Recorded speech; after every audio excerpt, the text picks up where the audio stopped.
Assalamualaikum warahmatullahi wabarakatuh. Kami dari kelompok 4 akan menjelaskan mengenai teori semiotika Barthes dan aplikasinya. Selamat menonton. Sejarah semiotika Roland Barthes. Roland Barthes ini adalah penerus pemikiran Ferdinand Saussure. Saussure ini tertarik pada cara kompleks pembentukan kalimat dan cara bentuk-bentuk kalimat menentukan makna, tetapi kurang tertarik pada kenyataan bahwa kalimat yang sama bisa saja menyampaikan makna yang berbeda pada orang yang berbeda situasinya. Roland Barthes ini meneruskan pemikiran tersebut dengan menekankan interaksi antara teks dengan pengalaman operasional dan kultural penggunanya. Interaksi antara konvensi dalam teks dengan konvensi yang didalami dan diharapkan oleh penggunanya. Gagasan dari Roland Barthes ini dikenal dengan order of signification, mencakup denotasi atau makna sebenarnya sesuai kamus dan konotasi atau makna ganda yang lahir dari pengalaman kultural dan personal. Pada tahun 1956, Roland Barthes ini membaca karya Ferdinand de Saussure yaitu Cours de linguistique générale, melihat adanya kemungkinan menerapkan semiotik ke bidang-bidang lain. Roland Barthes ini mempunyai pandangan yang bertolak belakang dengan Saussure mengenai kedudukan linguistik sebagai bagian dari semiotik. Menurut Roland Barthes, sebaliknya gitu, semiotik itu merupakan bagian dari linguistik karena tanda-tanda dalam bidang lain tersebut dapat dipandang sebagai bahasa. Yang mengungkapkan gagasan atau artinya merupakan unsur yang terbentuk dari petanda-petanda dan terdapat dalam sebuah struktur. Roland Barthes ini pada tahun 1915 sampai 1980 menggunakan teori signify dan muncul dengan teori mengenai konotasi. Perbedaan pokoknya adalah Barthes ini menekankan teorinya pada mitos dan pada masyarakat budaya tertentu, dalam artian bukan individual. Nanti akan dijelaskan selanjutnya. Barthes ini mengemukakan bahwa semua hal yang dianggap wajar dalam suatu masyarakat adalah hasil dari proses konotasi. Perbedaan lainnya adalah pada penekanan konteks penandaan. Barthes ini menggunakan istilah expression atau bentuk, ekspresi untuk signifian, dan continue atau isi untuk signify.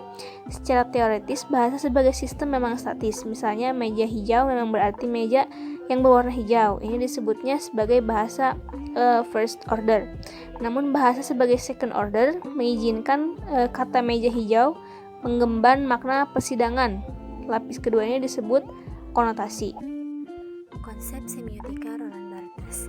Menurut Barthes, semiotika memiliki beberapa konsep inti, yaitu signification, denotation dan connotation, dan meta-language atau myth. Yang pertama itu adalah signification. Menurut Barthes, signification dapat dipahami sebagai sebuah proses yang berupa tindakan.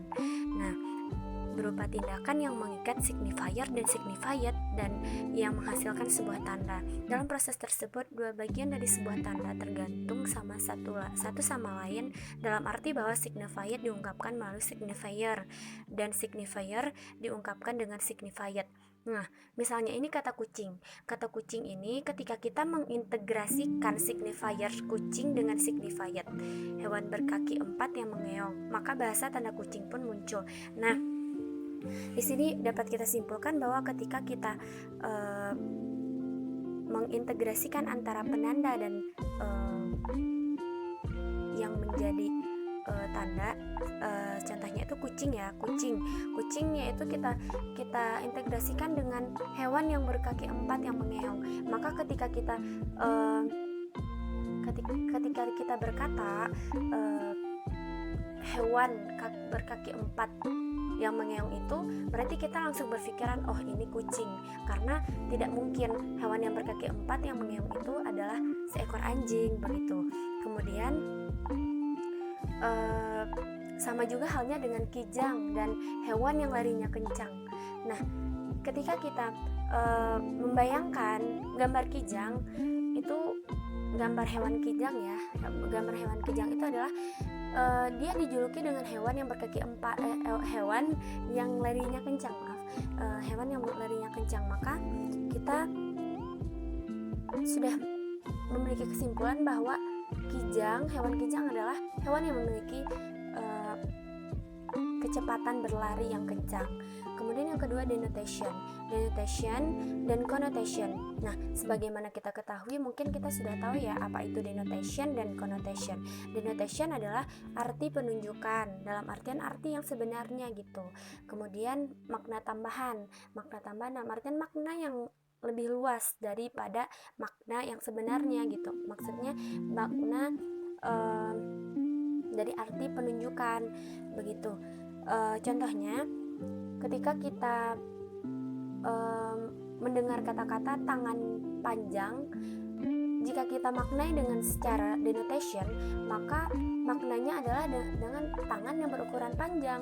Namun ketika kita memaknainya dengan connotation atau konotasi, maka kita dapat memperoleh tangan panjang itu adalah pencuri begitu, orang yang suka mencuri, tangan yang suka mencuri, mungkin seperti itu. Jadi makna konotasi adalah makna yang lebih luas dari makna denotasi. Kemudian meta language atau myth. Nah, myth atau mitos ini sangat sering kita jumpai atau sering kita dengar ya kata-kata mitos ini. Nah, pada bagian akhir dari buku Barthes ini yang berjudul mitologis, dia mengkombinasikan beberapa contoh kasus ke dalam satu teori yang diramu melalui tulisannya yang berjudul Myth Today. Nah, Barthes mencoba untuk mengkonseptualisasikan mitos sebagai sebuah sistem komunikasi begitu. Oleh karena itu, sebuah pesan tidak dapat mungkin menjadi sebuah objek, konsep atau gagasan, melainkan sebuah bentuk signification. Nah, signification ini adalah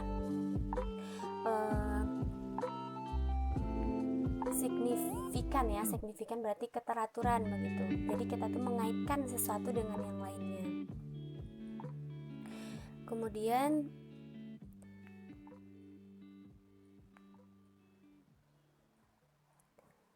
sebuah tanda dalam sistem pertama menjadi signifier pada sistem kedua. Nah, artinya menurut Barthes tanda adalah sistem pertama atau bahasa sebagai bahasa objek dan mitos sebagai meta language. Signification, mitos menghapus sejarah atau narasi tanda dan mengisi ruang kosong tersebut dengan makna yang baru. Nah, maksudnya di sini adalah tanda adalah sistem pertama begitu. Sistem pertama yang menjadi signifier pada sistem kedua. Berarti seperti misalkan seperti hewan kucing tadi ya, kucing sebagai tanda, sedangkan yang menjadi signifier adalah hewan yang berkaki 4 kemudian mengeong begitu. Kemudian manfaat mempelajari semiotika Roland Barthes. Banyak sekali manfaat yang dapat kita ambil di dalam mempelajari semiotika Roland Barthes ini. Yaitu yang pertama, mempelajari semiotika dapat menjadikan kita lebih menaruh perhatian pada peran sains dan peran yang kita dan orang lain mainkan dalam bentuk realitas sosial. Nah, ini tanda sangat berperan penting ya, karena ketika kita memahami tanda, maka kita juga akan mudah memahami gejala-gejala sosial begitu. Nah, seperti banyak orang yang mengatakan bahwa misalkan sudah banyak bencana, berarti itu pertanda. Bencana ini sebagai tanda bahwa manusia sudah mulai lengah dan Tuhan itu sudah murka begitu. Mungkin seperti itu. Kemudian dengan menggali berbagai macam perspektif semiotika, kita dapat menyadari bahwa informasi atau makna tidak disajikan di dunia. Nah, dalam artian jika kita sudah memahami semiotika atau tanda ini, kita mudah peka lingkungan, peka terhadap diri sendiri dan lain sebagainya. Kemudian kita belajar dari semiotika bahwa kita hidup di dunia tanda dan tidak memiliki jalan lain untuk memahaminya kecuali melalui berbagai tanda atau kode telah dibentuk. Nah, di sini banyak banget kode-kode ya. Misalkan ya kode alam, seperti kode alam yang kadang alam itu sering terjadi bencana seperti yang telah dijelaskan tadi. Maka itu pertanda bahwa Allah itu sudah murka. Itu menjadi sebuah peringatan bagi kita bahwa kita harus kembali ke jalan yang benar atau jalan Allah Subhanahu wa taala. Kemudian memahami tahapan analisis semiologi dan penerapannya dalam kajian media, komunikasi visual, komunikasi massa, periklanan, dan lain-lain. Nah, jika kita peka, memiliki kepekaan terhadap sebuah tanda, maka kita akan mudah berkomunikasi dengan bahkan dengan diri kita sendiri. Karena apa? Ketika kita demam misalkan, itu berarti pertanda, sudah menjadi tanda bagi diri kita sendiri bahwa kita harus istirahat begitu. Mungkin dengan mempelajari semiotika ini kita akan lebih menjadi seseorang yang memiliki kepekaan atau memiliki kepekaan terhadap pemaknaan sebuah tanda. Aplikasi teori Barthes pada sebuah gambar dan surat An-Nisa ayat 20. Yang pertama yakni pada gambar bunga mawar. Pada gambar tersebut terdapat dua makna, yakni makna denotasi dan makna konotasi. Makna denotasi sendiri dari gambar tersebut yakni bunga mawar merupakan salah satu jenis tanaman dalam kategori bunga yang ciri-cirinya ialah memiliki duri pada batangnya, juga memiliki kelopak bunga yang berlapis-lapis. Adapun bunga mawar ini ada beberapa jenis, pada umumnya yakni merah, putih, dan pink. Lalu mana konotasi dari gambar tersebut, yakni berarti cinta yang tumbuh bersemi, cinta yang menggebu, keindahan ciptaan Tuhan atau patah hati. Adapun menurut semiotik teori Barthes dapat digambarkan sebagai berikut. Signifikasi pertama, signifinnya yakni gambar bunga mawar. Signifinnya yakni setangkai bunga mawar yang begitu lengkap, ada bunganya, batang, lalu tangkai, lalu duri pada batangnya. Adapun signifikasi kedua yakni cinta yang mulai tumbuh dan bersemi. Signifinnya yakni wujud dari mawar merah tersebut. Lalu signifinnya yakni perasaan atau hasrat. Lalu selanjutnya aplikasi teori Barthes pada Al-Quran surat An-Nisa ayat 20. Dalam kata kintoron dalam ayat tersebut. Dari sana timbul pertanyaan, mengapa dalam Al-Quran kintoron itu sebagai suatu hal yang sangat dilarang untuk diambil kembali. Bahkan ketika kita dalam situasi apapun, apa yang dimaksud dengan harta yang banyak itu? Apa memang kintoron atau harta yang banyak itu diperbolehkan diberikan dalam hal ini kepada istri? Jawabannya bahwasanya harta yang banyak itu yakni berarti mas kawin atau mahar yang kita kenal, tapi dengan jumlah yang banyak. Kita bisa melihat dari sejarah bahwasanya harta yang banyak atau mahar yang banyak itu diberikan kepada istri halnya diperbolehkan, dalam artian tidak dilarang. Karena memang dikisahkan dulu Khalifah Umar bin Khattab melarang untuk memberikan mahar yang banyak kepada istri. Hanya saja beliau mencabut larangan tersebut dan beliau menyebutkan bahwasanya banyak di sana dalam artian lebih dari 400 dirham. Sedangkan ketika kurang dari 400 dirham maka tidak disebutkan banyak, tidak dikatakan banyak. Nah, dari ayat Al-Quran tersebut dapat digambarkan bahwasanya signifikasi pertama, signifinnya yaitu kata kintoron itu sendiri yang berarti mahar yang banyak. Lalu signifinnya yakni diperbolehkannya mahar itu sendiri banyak, bahkan lebih dari 400 dirham pun boleh.